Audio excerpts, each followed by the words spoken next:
sure you feel the vibes.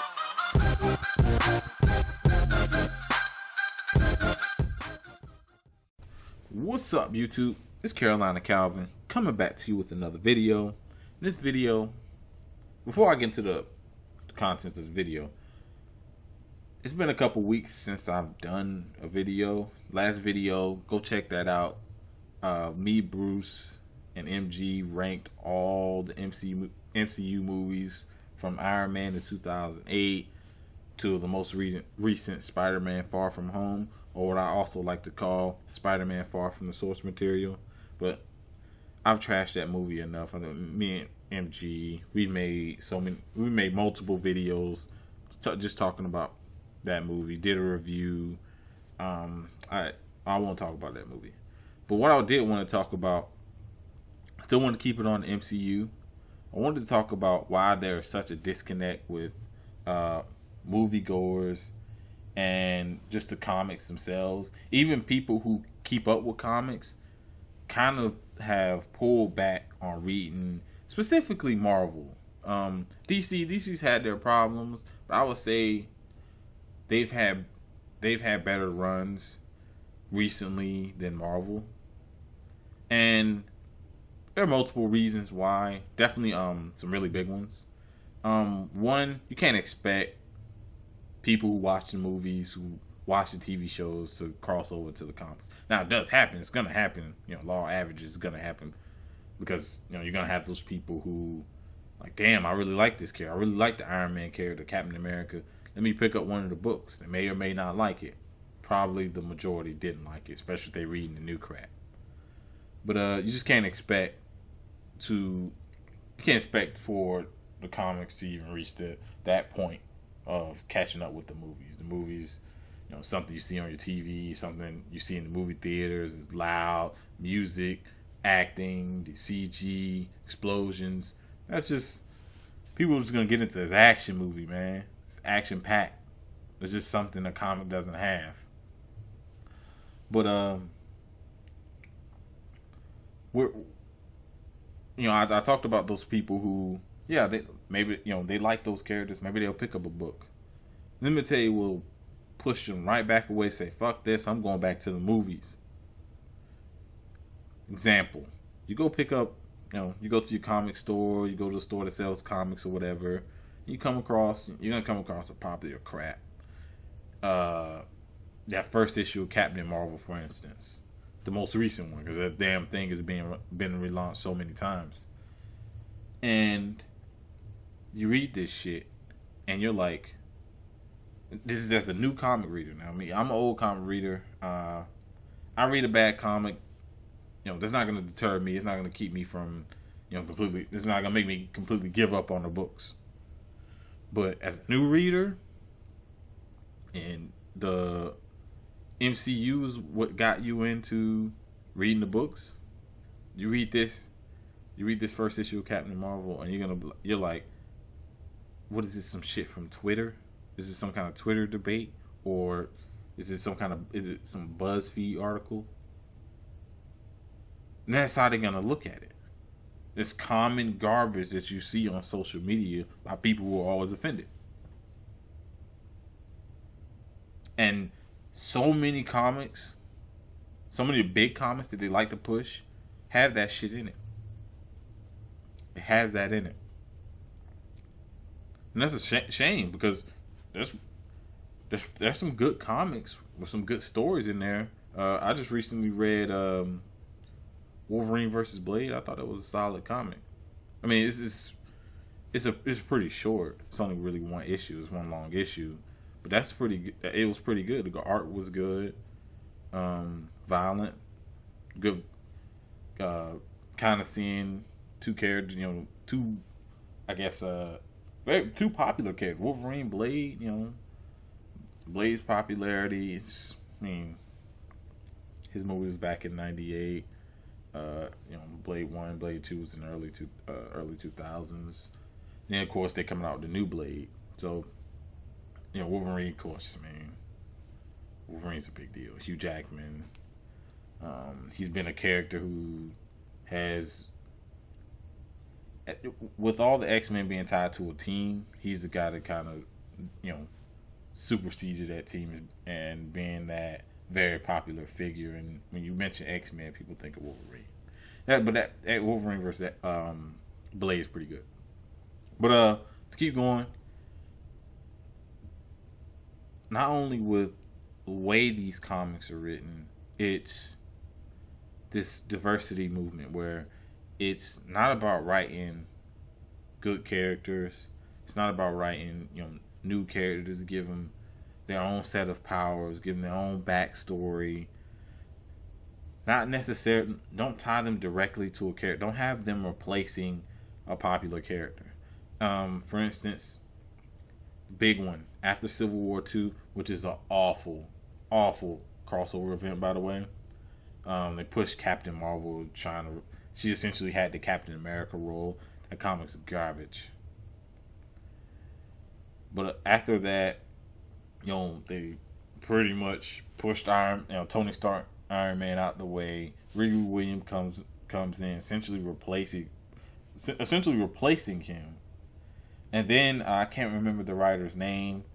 They get the writer they get to come in she never wrote a comic book, and she was essentially SJW writer who wrote about exactly that, social justice issues. That's what she mostly wrote about. And now you're gonna have her write this book for a character that people already didn't really like coming in, and you saw that a lot. The main editor, terrible. Allowed all this and it probably is a mandate because they think that they can pull in the people. They think they can pull in a certain crowd, which is funny though. Like, that crowd is such a minority, and they don't even read comics. Those type of people don't even read comics. So them trying to appeal to that crowd just made absolutely no sense. But you look at Jane Foster replacing Thor. At the time, Amadeus Cho, it was like the all new, all different, whatever. Amadeus Cho replacing Bruce Banner. I just mentioned Riri. Falcon replacing Captain America. And, the whole Avengers team, they pretty much blew that up, had these new characters kind of replacing them. And it didn't go over well with people. Combine that in the fact with kind of to a, well, I won't say small dude because X-Men is a big deal. X-Men were kind of pushed to the side. Now, they did bring them back. That's because they had no choice, because no one wants to read the Inhumans trash, I'm sorry. No one wants to read about the Inhumans. The TV show was a failure. The comic was a failure. No one cares about those characters. They were created to essentially their attempt to replace the X-Men. So that's also another reason, because there are people, and everybody knows who the X-Men are. You watched the animated series in the 90s. You watch the Hugh Jackman as Wolverine. Watch some of the earlier X-Men stuff in the early 2000s. Fox has fucked it up, but they've made some good stuff. So people do have some fondness for some of those characters. So they want to, them more so just as much as some of these other MCU characters. People want to read stuff about them. Yeah, long time fans. People stopped reading the books because the X-Men were gone. That's also, like I said, it's also another factor. But the whole push for diversity and them trying to make political statements over good story, over great characters, original backstories, stuff like that. That was their focus, and that's what also hurt the books. That's what's hurt the books. I've had people. I had some woman. This is months back, who talking about that. It's always been kind of like this social justice type thing in the books. No. Listen, like, they've had events. Like, you see a comic kind of reflect real life events or whatever, or situations that are relatable to people. That's why people like Spider-Man, because Spider-Man's relatable. Spider-Man's a relatable character. If, when he's not wearing a Spider-Man suit, he's just a normal guy who goes through problems that people can relate to. People are like, oh, I've had that problem, not having money, going to college and stuff. But he also, you also have, it's just seeing him deal with all the shit he has to deal with and still go out and save people. That's what people liked about Spider-Man. That's what people liked about Spider-Man. Yeah, there were, you see things that reflected events of the time in some of those books, depending on when those books came out. But it never, the good books never reflected what you saw on Twitter, what you saw on, any BuzzFeed, some, social justice articles, wherever. It didn't panel for panel almost look like something you saw in there. And that's what you see with a lot of them here. That they release now. Not to say all of them are like that, but the ones that they like to push, those are the ones that people, that your casuals who want to try to get into the books are gonna see.